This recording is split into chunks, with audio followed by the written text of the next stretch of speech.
যত অভ্যেসই ত্যাগ করি না কেন, বারবারই চা খাওয়ার অভ্যেসটা যেন কিছুতেই ত্যাগ করতে পারছি না।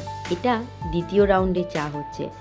প্রথমবার সকালে লিকার চা খাওয়ার পর আবার একবার কিন্তু এই দুধ চা খেতেই হয়। এটা না খেলে যেন শরীরে কোনো রকম কোনো এনার্জি পায় না। তাই এই চাটাই এখন তৈরি করে নিচ্ছি। রোজই ভাবি চায়ের নেশাটা ছেড়ে দেব, কিন্তু কিছুতেই যেন ছাড়বো করে আর ছাড়া হচ্ছে না। এখন বাজে সকাল 9:30, স্নান হয়ে গেছে, সকালে কাজকর্ম হয়ে গেছে। সকালে সাক্ষ্যকে ব্রেকফাস্টও খাইয়ে দিয়েছি। আজকে ব্রেকফাস্টে ওকে খুব হালকা খাইয়েছি। এখন এই চাটা করে নিয়ে আমরা চাটা খাবো, তারপর পরের কাজগুলো আস্তে আস্তে করব। আমাকে অনেকে জিজ্ঞেস করেছিলেন যে আমি কি বাড়িতে গোপাল আনার পরেই সাক্ষ্যসোনা আমাদের বাড়িতে এসেছে, মানে আমি গোপাল আনার পরেই কি কনসিভ করেছি, না গোপাল আগে থেকেই আছে বা কনসিভ করার পরেই গোপাল এনেছি। তো সেই গল্পটা আজকে আমি আপনাদের সঙ্গে শেয়ার করব। তার সঙ্গে শেয়ার করব আমার গোপাল সোনাকে আমি কিভাবে রোজ স্নান করিয়ে জামা কাপড় পরিয়ে সিঙ্গার করি সেই ভিডিওটা। যখনই আমি স্নান করে পূজার ঘরে ঢুকতে যাব, ঠিক সেই সময় সাক্ষ্যবাবু ঠিক ঘন্টা নিয়ে সারা ঘর ঘন্টা বাজিয়ে বাজিয়ে বেড়াবে।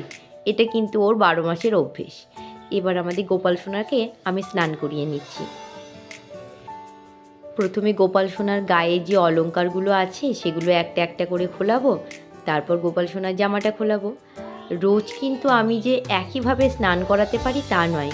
যখন খুব তাড়াতাড়ি থাকে তখন হয়তো গোপালকে দুধ দিতে না পারলে শুধু জল দিয়ে স্নান করায়, আবার কোনো দিন দুধ দিয়ে জল দিয়ে স্নান করায়। যেদিন যেমন হয় সেদিন তেমন করি, কিন্তু স্নান করিয়ে জামা কাপড় পরানো এটা রোজ করার চেষ্টা করি। প্রথমে পাত্রের মধ্যে কিছুটা তুলসী পাতা দিয়ে তার মধ্যে গোপাল সোনাকে বসাই, তারপর একটু মধু নিই, একটু ঘি নিই এবং সেটা একসঙ্গে হাতের মধ্যে নিয়ে গোপাল সোনার গায়ে খুব ভালোভাবে মালিশ করে দিই। মালিশ করে দেওয়ার পর দুধ দিয়ে জল দিয়ে স্নান করাই।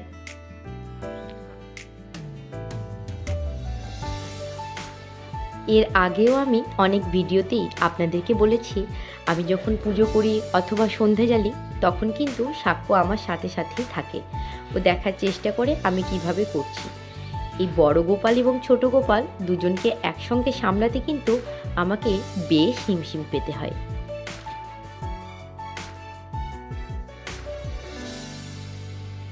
গোপাল সোনাকে দুধ দিয়ে এবং জল দিয়ে আমি স্নান করিয়ে নিচ্ছি।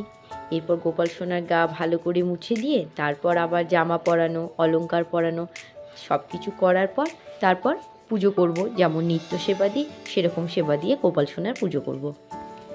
গোপাল কিন্তু বৈশাখ মাসে আমার বাড়িতে এসেছে, মানে এবছর বৈশাখ মাসে। সাক্ষ্য হওয়ার আগে আসেনি, সাক্ষ্য হওয়ার অনেক পরেই এসেছে। এবং এটা আমার দিদার বাড়ির গোপাল, মোটামুটি 100 বছরের পুরনো গোপাল।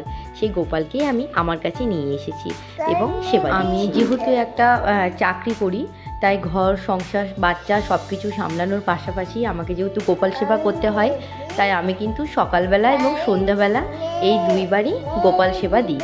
তার বেশি কিন্তু আমি গোপাল সেবা দিতে পারি না, সারাদিন তো আমি বাড়ি থাকি না।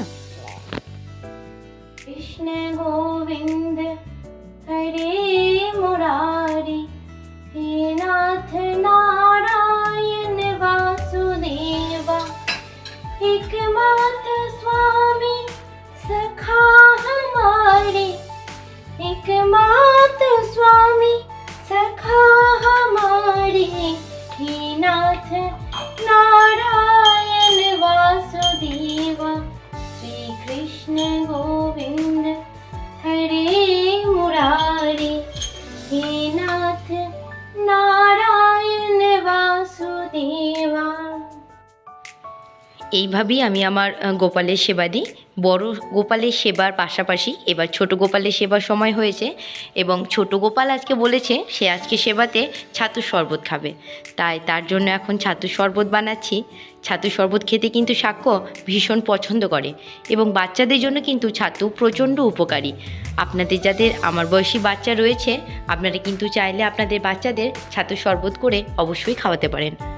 আমি কিন্তু ছাতু শরবত করে দিই, আবার কোনো সময় ওটসকে গুঁড়ো করে তার সঙ্গে ছাতু, একটু ড্রাই ফ্রুটস সবগুলো মিশিয়ে একটা থকথকে পেস্টের মতো বানিয়ে হালকা জল দিয়ে যেমনভাবে স্যারেলে গোলা হয় সেইভাবে গুলেও কিন্তু আমি অনেক সময় সাক্ষ্যকে এটা খাওয়াই। একটু গুড় দিয়ে দিই যাতে মিষ্টি মিষ্টি খেতে লাগে, অথবা যদি আপনারা মনে করেন খেজুর দেবেন তাহলে অবশ্যই এখানে খেজুরও দিতে পারেন। এটা বাচ্চাদের যেমন পেট ভরাতে সাহায্য করে অনেকক্ষণ ধরে, তার সঙ্গে কিন্তু এটা বাচ্চাদের পুষ্টিগুণ মেনটেন করতে কিন্তু খুবই ভালো এবং খুব ভালো ওয়েট গেইনও হয়।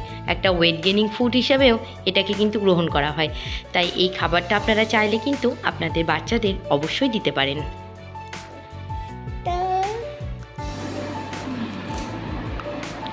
আপনারা দেখতেই পাচ্ছেন সাক্ষ্য কিন্তু ছাতু শরবত খেতে ভীষণ পছন্দ করে এবং ও প্রায় এখন বলতে শিখেছে যে ছাতু খাবো।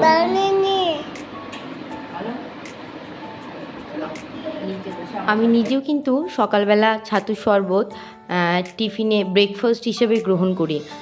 প্রেগনেন্সির পর মানে আফটার প্রেগনেন্সি আমার কিন্তু অনেকটাই ওয়েট গেইন হয়েছিল এবং আমি বাড়িতেই কিছু ডায়েট করে খাবার দাবারে কিছু একটু পরিবর্তন করে আমি সেটাকে মেনটেন করেছিলাম এবং আমি প্রায় 8 কেজি মতো ওজন কমিয়েছি। মানে আমার 68 কেজি ওজন হয়েছিল, এখন আমার আপাতত 59 ওজন আছে।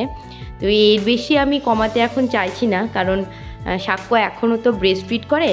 খুব বেশি স্ট্রিক্ট ডায়েট করলে পরে হয়তো ব্রেস্ট ফিডে সমস্যা হবে, যদিও ডাক্তারবাবু আমাকে বলেছেন যে এখন কিন্তু ব্রেস্ট ফিডটা একটা অপশনাল, মানে এমনি বাচ্চা খাচ্ছে, এতে কিন্তু বাচ্চার পেট ভরা ছাড়া সেরকম খুব একটা উপকার হয় না। এই দেখুন আমি একটু নেল পলিশ পরেছিলাম, সাক্ষ্যও কিন্তু আমার সঙ্গে পায়ে নেল পলিশ পরেছে।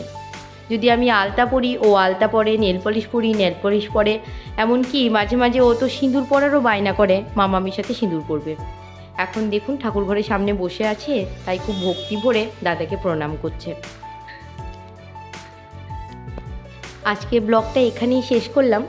যারা দেখতে দেখতে শেষ পর্যন্ত চলে এসেছেন তারা অবশ্যই একটা লাইক করবেন, কমেন্ট করবেন এবং সাবস্ক্রাইব করবে আমার চ্যানেলে, পাশে থাকবেন।